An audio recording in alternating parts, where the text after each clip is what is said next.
Hey there, this is John Anthony Francis Wilcox, and today is Saturday, the 8th of July, 2023.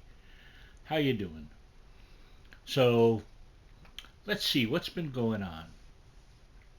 I had the key component of this week was frustrations dealing with Social Security over my disability and just a bunch of stuff that I'm not going to get into detail, but it was a real headache, and I had to make some decisions, and is the answer to it. So that was a lot of it. Beyond that, working on my site, I did some review work and other stuff for the site and setting up other things with things and stuff and things and that kind of thing. And there's been a lot of family melodrama that if you're in the family, you already know it. And if you're not in the family, I'm been doing my best not to burden people with it. So, but it's ongoing. So, so one thing that has happened to me in the past few weeks is a couple of weekends ago, I went to the Midsummer Fantasy Renaissance Fair, which in fact finishes tonight and tomorrow for this year. And I had a great time. It was great to sort of be back in the saddle again and going to an event. And it made me hungry to do more events again. So it looks like, unless things change, I'm going to be going to Kineticon in Hartford on the weekend of the 20th through the 23rd. I'm going to go in for a day with my great niece Isabella. She tells me she would prefer to go the Sunday, which is fine by me. Any of the days is fine. I love that event. When I've been to it in the past, it's a very friendly atmosphere, lots of cosplayers. It's less comic book oriented and more, I'm going to say, anime and gameplay, both video games and like board gameplay and that sort of stuff. And it just has a good vibe about it. So it'll be nice. It'll be the first con I've been to since 2019 when I was in upstate New York. In fact, it was the last convention that I saw my dear friend Joe Sinnott before he passed the following year. So it's a big step, but I'm looking forward to it. I'm looking forward to doing more events.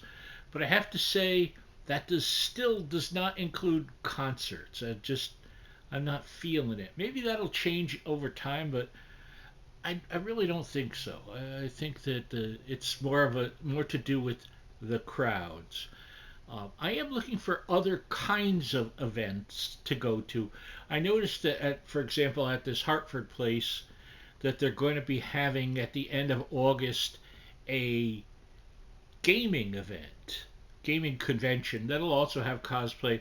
That's a totally different, uh, organization putting it on. I forget what it's called, but that's a possibility too. I think that might be kind of cool. So we'll see.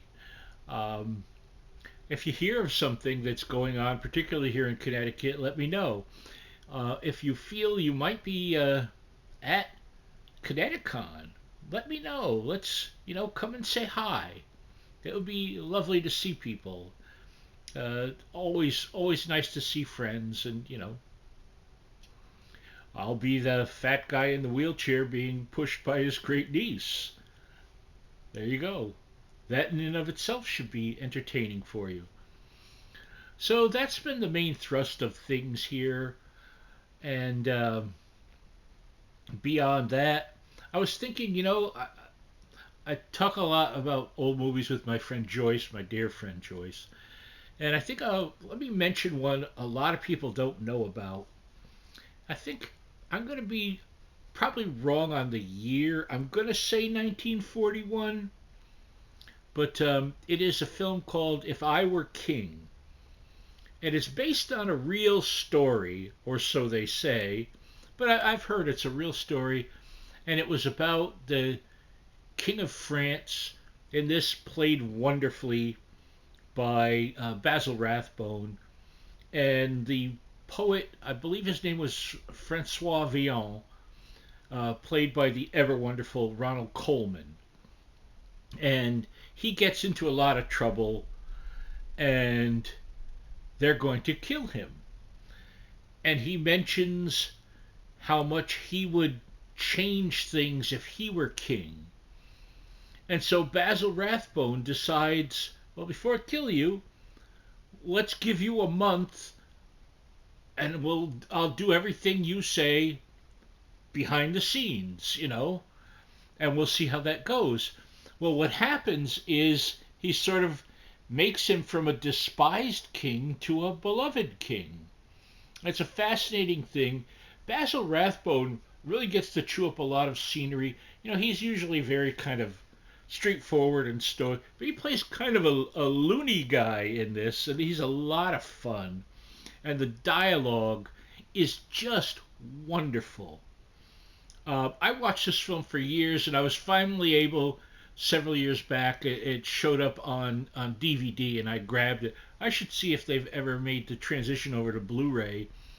But I don't know where can find it. Maybe it's on the internet somewhere. I don't know. It's on a streaming service on TV or that. But wherever, it is so worth your time. It's a great adventure. If you like, for what I've told you, if it sounds a little dry, trust me that it's not. It's like definitely adventurous in the way, say, the Errol Flynn Robin Hood is adventurous. I mean, not quite as wild as that, but it's got some big stuff going on. It's a lot of fun.